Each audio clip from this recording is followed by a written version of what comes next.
Eh, Assalamualaikum warahmatullahi wabarakatuh. Selamat pagi anak-anak semuanya, sahabat-sahabat di rumah. Hari ini saya, Pak Basori, akan menyampaikan pembelajaran pada kelas 5, tepatnya di materi ketika kehidupan telah berhenti. Waduh, namanya kok agak serem ya.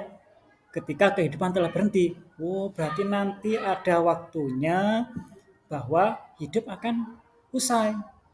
Bisa diartikan juga ketika hari berakhir. Jadi hari akhir ya. Nah, di sini nanti kita akan belajar tentang makna hari akhir, kemudian kejadian hari akhir, sampai kita nanti bisa memahami apa sih hakikat hari akhir itu. Ya, saya pasti bisa tebak anak-anak apa itu hari akhir. Iya, betul sekali ya.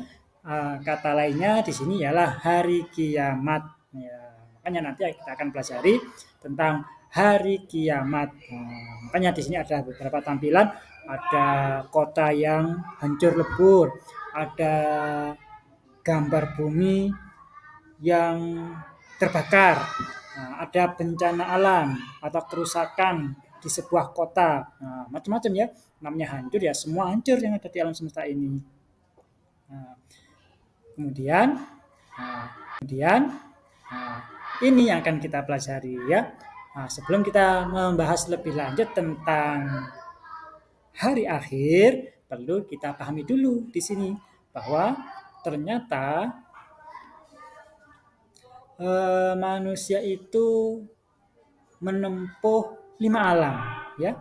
5 alam yang ditempuh oleh manusia ya.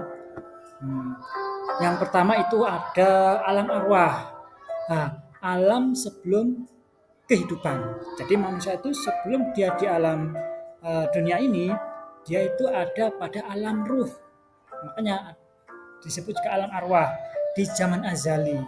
Setelah masih berupa ruh, kemudian si manusia itu yang masih berupa ruh itu pindah ke alam kandungan. Nah, di sini ada seorang manusia kecil itu di dalam perut ibu, itu namanya alam yang kedua, itu alam kandungan ya. Nah, makanya kita semua pernah merasakan di masa-masa alam kandungan ya, di perut ibu kita masing-masing. Berikutnya di sini setelah manusia itu di alam kandungan, dia akan menempuh alam lagi yang kita lalui sekarang, yang kita alami sekarang. Di mana? Ya, betul sekali, di alam dunia ya. Di alam dunia itu alam kehidupan manusia. Di sini manusia itu hidup bersama, ya, bisa melihat, bisa berjalan, bisa bicara, bisa makan. Nah, semua itu alam kehidupan yang ada di dunia ya. Nah, makanya itu juga sifatnya sementara. Nah, paling kita kalau tinggal di dunia, kalau diberi Allah umur yang panjang, paling lama sekitar 100 tahun, mungkin lebih sedikit. Tapi rata-rata manusia itu hanya sekitar 60 sampai 80 tahun di dunia. Makanya selagi kita masih hidup di dunia, kita harus selalu menjaga amal kebajikan kita. Untuk apa? Nanti kalau kita sudah pindah ke alam berikutnya, di alam barzah, kita tidak mengalami penyesalan. Makanya setelah alam dunia, manusia itu melanjutkan ke alam barzah atau alam kubur. Semuanya pasti merasakan nanti ya, karena manusia itu mengalami kematian. Setelah mati pasti dikubur ya. Kita semua pasti mengalami yang namanya kematian. Kalau ada kehidupan pasti ada kematian. Makanya nanti kita akan setelah meninggalkan dunia akan beralih ke alam barzah atau alam kubur ya. Kemudian setelah melalui alam kubur, manusia itu menempuh alam yang terakhir. Nah, di sini ada alam akhirat. Alam akhirat ini ada dua ya. Sebagai akhir dari alam akhirat yaitu surga atau neraka.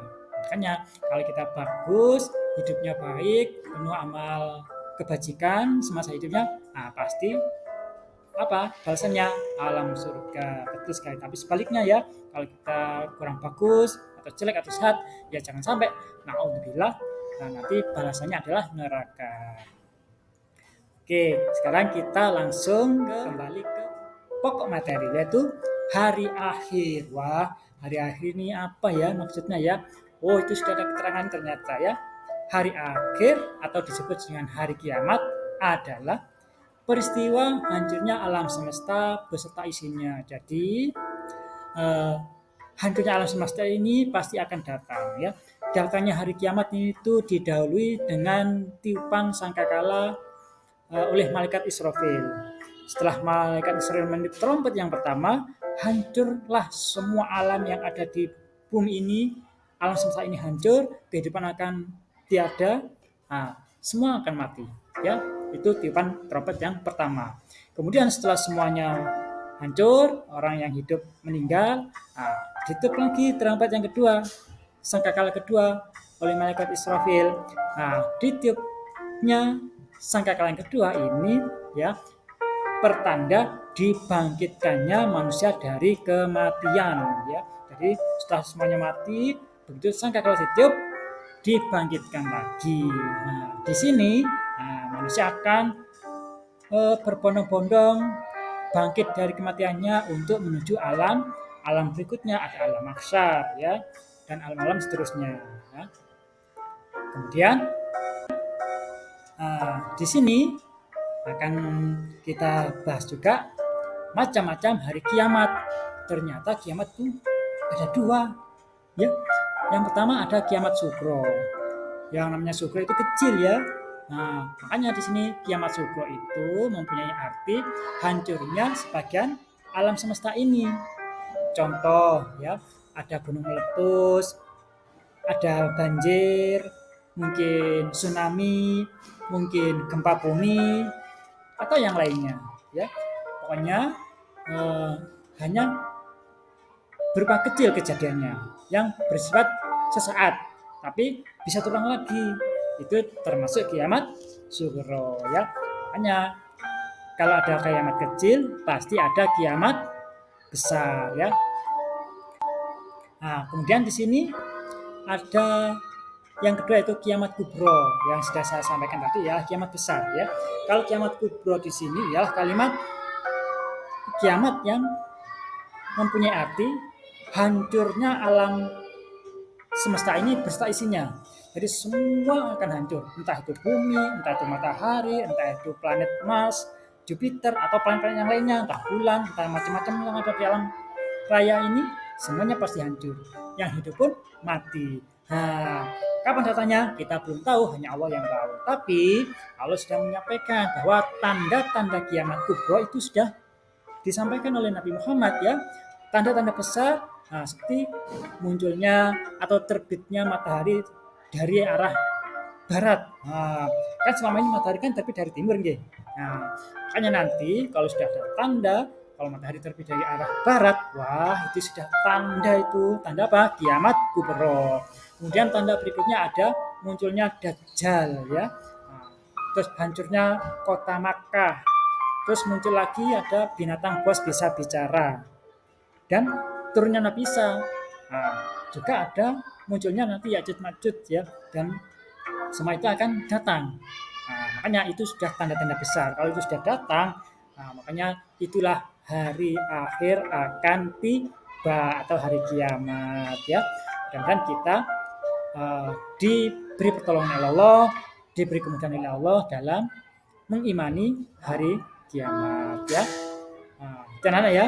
Kemudian setelah kita memahami pengertian kiamat, apa itu kiamat, ya, ada berapa itu kiamat, hari kiamat. Nah, seyogianya lah kita apa?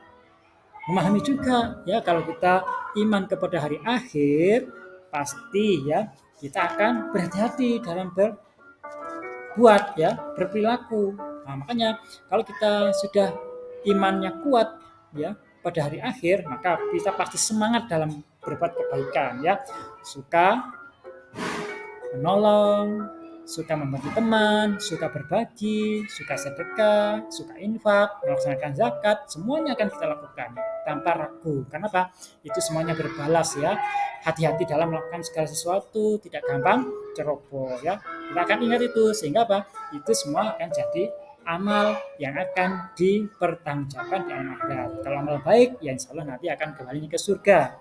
Kalau jelek ya ke neraka. Tapi jangan sampai ya, kita sama-sama berusaha semangat untuk tetap beribadah kepada Allah, meningkatkan ketakwaan kepada Allah. Mudah-mudahan kita semua selalu diberi oleh Allah kemudahan dalam segala urusan, bahagia, selamat dunia sampai akhirat. Amin. Ya, dan amal yang kita lakukan selama hidup menjadi amal jariah ya, punya ilmu yang manfaat. Kalau kita punya keturunan nanti diberi anak yang soleh-solehah. Demikian ya untuk pembelajaran hari ini. Saya ucapkan banyak terima kasih. Ya, semoga bermanfaat untuk kita semuanya. Ya kita baca hamdalah sama-sama. Alhamdulillahirabbil alamin. Subhanakallahumma wa bihamdika asyhadu an la ilaha illa anta astaghfiruka wa atubu ilaik. Terima kasih. Assalamualaikum warahmatullahi wabarakatuh.